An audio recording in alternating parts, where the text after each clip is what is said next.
Bonjour, ici c'est Ryan pour Savoir et bienvenue dans une nouvelle vidéo. Et oui, hier s'est déroulé un Nintendo Direct avec énormément d'informations. Alors aujourd'hui, oui pour vous, rien que pour vous, on va en extraire ce que je considère comme étant la suite scientifique moelle. Bref, on va y prendre les annonces les plus importantes à mon sens. Et d'ailleurs, n'hésitez pas à me mettre en commentaire tout au long de la vidéo si tel ou tel jeu vous avez envie de le voir sur la chaîne. Si la vidéo le concept votre sire d'amour vous plaît, n'hésitez pas à commenter, liker, partager et à vous abonner si ce n'est pas déjà fait, ça ne vous coûte rien. Et ça me ferait extrêmement plaisir et ça m'aide pour le référencement. Le petit comme de début de vidéo pour dire Sire News, c'est encore mieux que Sire normal. Et sur ce, let's go. Et oui, le Nintendo Direct qui s'est déroulé hier, donc le 18 juin 2024. On va avoir des choses intéressantes tout au long. Bien évidemment, je vais passer sur les annonces importantes pour que vous soyez mis au courant, mais surtout je vais rester un peu plus longtemps sur les informations qui me plaisent. Là, Mario et Luigi, ça reste Mario et Luigi, c'est-à-dire un jeu à un poil RPG, un poil action, un poil ceci, un poil cela. Beaucoup de gens aiment. C'est un jeu qui est à base de QTE, vous connaissez mon amour pour les QTE, ou plutôt mon désamour le plus total pour le QTE. Allez, c'est beau, c'est sur Switch, c'est intéressant, visuellement il est magnifique, moi j'aime beaucoup cette DA. Maintenant, c'est pas un système de jeu qui va me plaire, hélas. Next. Arrive une annonce qui, moi personnellement, m'a hypé de fou en vrai. Le Nintendo World Championship NES Edition. Qu'est-ce que c'est? C'est tout simplement des jeux NES qui ont été compilés pour faire des défis, des speedruns, véritablement tout ce que vous pouvez trouver dans les catégories de speedrun ou dans les catégories de championship de l'époque. Et oui, c'était vraiment des tournois que Nintendo créait. Et ben en vrai, on a la joie et l'allégresse et le bonheur. Et le son a l'air un tout petit peu trop fort, on va déménager un petit peu. Merci. Ils ont créé une cartouche, littéralement, avec l'intégralité de tout ce bordel-là. Et accessoirement, il y a tout ce qui va être mode défi en multijoueur, directement online, avec votre classement. C'est quelque chose qui est intelligent, ça leur coûte pas forcément très cher, même s'il y a des fonctionnalités, les bases même du jeu. Et ben c'est tous les jeux NES, donc c'est intéressant. Bref, un petit truc à surveiller, je sens qu'il va y avoir des tournois là-dessus. Fairy Tail, une série que j'aime beaucoup, un manga que j'aime beaucoup, et il y a la suite du jeu Fairy Tail qui arrive sur la Switch. D'ailleurs, je n'ai jamais fait ce RPG Fairy Tail premier du nom. Est-ce que ça vous dirait? Est-ce que ça vous dit en vrai? Est-ce que ça vous dit que je le fasse sur la chaîne? Je sais qu'il est long, mais ça reste un gros RPG. Je sais même pas si c'est un tactical RPG. Enfin non, je sais que c'est pas un tactical, mais un action RPG à QTE ou si c'est vraiment un RPG classique.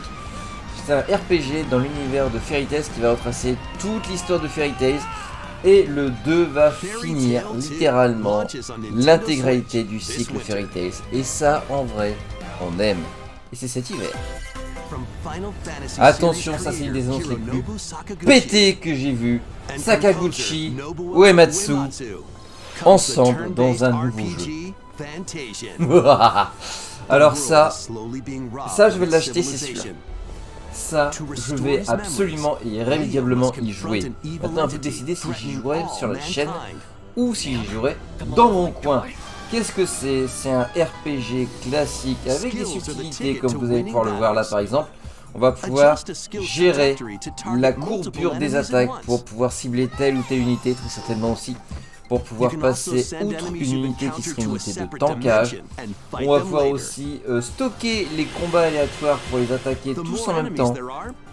Faut être couillu quand même pour le faire en entier. En vrai, c'est des systèmes qui sont complètement pétés, qui sont complètement logiques et en même temps qui sont complètement et irrémédiablement insolites. C'est la première fois que je vois ce genre de truc comme ça. On est encore sur sur les paternels de Final Fantasy qui ont encore de très bonnes idées devant eux. Je l'achèterai, c'est certain. Un petit jeu. En vrai, je m'y attendais pas, mais je le trouve extrêmement onirique ce jeu. Je le trouve son visuel, sa DA vraiment très intéressant. Alors, de ce que j'ai compris sur le gameplay, ça sera une sorte de... je vais essayer de trouver un titre récent qui ressemble à ça. Bon, ça va être plus ou moins du Metroidvania à input extrêmement rapide. Pas du tout mon style, dans le sens où Metroidvania, j'adore ça, mais les inputs rapides et extrêmement précis, c'est pas mon fort. Mais en vrai, je trouve la DA extrêmement magnifique, ses couleurs sont sublimes, les dessins comme ça, je trouve ça onirique. En plus, le son, je le trouve aussi extrêmement qualitatif. Bref, un très bon jeu à en devenir. Je ne sais pas combien il coûtera, je ne sais pas ce qu'il vaut. Tout ce que je sais, c'est que c'est un petit coup de cœur. Levez votre armée de monstres. Alors, ce jeu, Felicidad, qu'est-ce que c'est? C'est tout simplement un... Si on voulait caricaturer, on dirait que c'est un Pokémon de masse avec le chara-design de Fairy Tail. Et on serait pas si loin que ça. Vous êtes un dompteur, vous êtes un farmer, farmilia, précisément. Vous cultivez des monstres, vous capturez des monstres et vous faites attaquer vos monstres en masse contre de plus gros monstres ou de plus grosses armées. Ça reste du Pokémon, mais au lieu d'être à 5-6 personnes avec une unité sur le plateau, vous allez taper avec de la très grosse masse et prier très fort. Le chara-design qui est très proche, enfin tout du moins la direction artistique qui est très proche d'un Fairy Tail, je ne sais pas si c'est le papa de Fairy Tail qui l'a fait, mais tout du moins on sent l'inspiration, va à mon avis jouer beaucoup sur la vente de licence. Le jeu m'a l'air un peu bancal sur les bords, à voir sur d'autres extraits, à voir sur du gameplay, mais je le sens pas ce jeu. Donkey Kong Returns HD qui sort sur la Switch. Il était sorti sur la Wii, il a eu un remake sur la 3DS et enfin un remake sur la Switch. Je vous ai fait un let's play complet de Donkey Kong Returns 2. A vous de voir si vous avez envie de revoir des petites vidéos de 5 minutes de Donkey Kong Returns sur la chaîne. En vrai, c'était un kiff monumental, surtout quand je tombais encore et encore et encore et encore. Bref. À vous de décider. Attention pour tous les aficionados du RPG, pour tous les amoureux du Club Dorothée et surtout pour tous les inconditionnels de Toriyama. Vous connaissez ces trompettes. Oh yes. Dragon Quest revient sous un remake 2D HD très présent, très plaisant. J'aime beaucoup cette manière de faire qui vient tout droit d'Octopath Traveler. Avant Octopath Traveler, il n'y en avait quasiment jamais. C'est véritablement lui qui a réinjecté ce système, cette DA, et qui en a fait un porte-étendard de la Switch. Ce jeu, un remake de Dragon Quest 3, arrive en 2D HD, en beau. Si on veut, moi j'aime bien. Mais je peux comprendre qu'on puisse ne pas trop apprécier. Je trouve ça très beau, très bien foutu, très propre. Ça sort dans pas forcément très longtemps. Et je vous avouerai que ce qui est dommage, c'est qu'on n'ait pas le 1 et 2 dans la même veine. Parce que on se ferait le 3 dans la foulée de 1 et 2, puisqu'il faut savoir que les Dragon Quest, les trilogies se suivent. Alors, ce n'est pas des jeux qui se suivent à proprement parler, mais chaque paire de 3, chaque troupe, si vous préférez, de jeux sont dans les mêmes univers. On a les mêmes religions, on a les mêmes mythologies par paquet de 3 dans les Dragon Quest. Et du coup, c'est bête qu'on n'ait pas le 1 et 2. Vous me voyez venir. Ouais. Ils y ont pensé. Le 3 sort en fin d'année. Et le 1 et 2 remake en 2D HD aussi pour avoir l'intégralité de la saga de Elric sortira en 2025. Je trouve ça un peu dommage qu'ils sortent le 3 avant le 1 et 2, mais bon, que voulez-vous. Metal Slug Attack Reloaded, qui a l'air d'être un petit jeu mobile dans l'univers de Metal Slug, avec apparemment une masse d'unités, des missions. J'ai presque plus l'impression de voir apparaître un gacha. Ça a vraiment l'air d'être ça en plus, hein, voilà. Un gacha dans l'univers de Metal Slug. Pas vraiment, mais un petit peu quand même. Je verrai s'il y a une démo. Le jeu normalement est sorti sur la Switch, on verra ça. Des annonces qui m'ont fait chaud au cœur. Zelda Link to the Past sur la Game Boy Advance, qui est celui que j'ai, et surtout avec le Forge Sword. Qu'est-ce que c'est le Forge Sword? Tout simplement, c'est une aventure à jouer à 4. C'est un Zelda où ça se joue à 4. C'est génial, j'ai jamais pu y jouer à l'époque, puisqu'il fallait 4 Game Boy Advance, 4 jeux. Et 4 personnes pour y jouer, compliqué, c'est pas grave. Petit Metroid, oui j'en ai déjà fait un let's play sur la chaîne. Du Turok, oui, Turok sur Nintendo 64, sur l'émulateur de Nintendo 64. Un classique de la N64. A vous de voir si vous avez envie d'y jouer. Et surtout la dernière annonce qui m'a fait. Ah voilà. Voilà, quand j'ai vu ce logo, j'ai su ce que c'était. Perfect Dark. Ce jeu, c'est le jeu de l'amour pour moi, c'est le jeu de la Nintendo 64. J'y ai énormément joué avec mes frères. Bref, ça m'a fait extrêmement plaisir, ces petites annonces à faire et à refaire. Alors celui-là, je m'y attendais pas du tout. Je me suis dit, bon bah, vu le Cara Design, c'est du Disgaea. En vrai, c'est le Cara Design du Disgaea. Mais c'est du tactical RPG avec utilisation du terrain pour faire les choses correctement. Je ne sais pas s'il sera en français, mais Phantom Brave à tester. Tout du moins, s'il y a une démo, je testerai la démo. Je ferai peut-être même une vidéo. À vous de décider si vous avez envie d'en voir sur la chaîne. Comme tout au long de la vidéo, s'il y a des jeux qui vous intéressent, n'hésitez pas à me le mettre. Ah ouais, mais c'est du tactical, on aime le tactical. Ça a l'air sympa, un peu bizarre, un peu compliqué, mais sympa. Et là on arrive sur une des grosses licences, des grosses nouveautés. On reconnaît le bouclier lien, on reconnaît la DA, on est sur du Zelda Awakening, mais pas vraiment.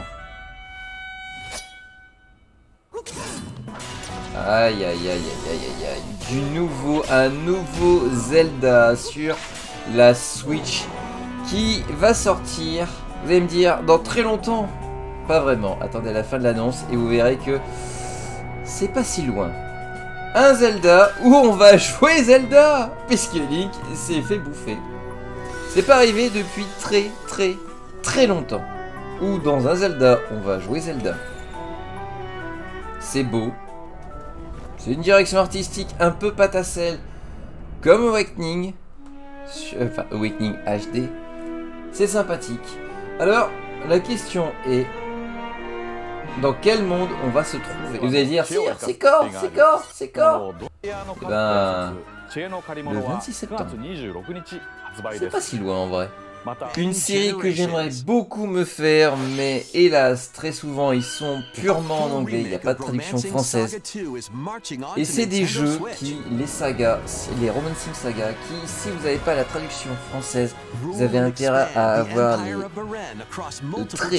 très bonnes bases en anglais, puisque en vrai, il y a beaucoup de subtilité dans la discussion.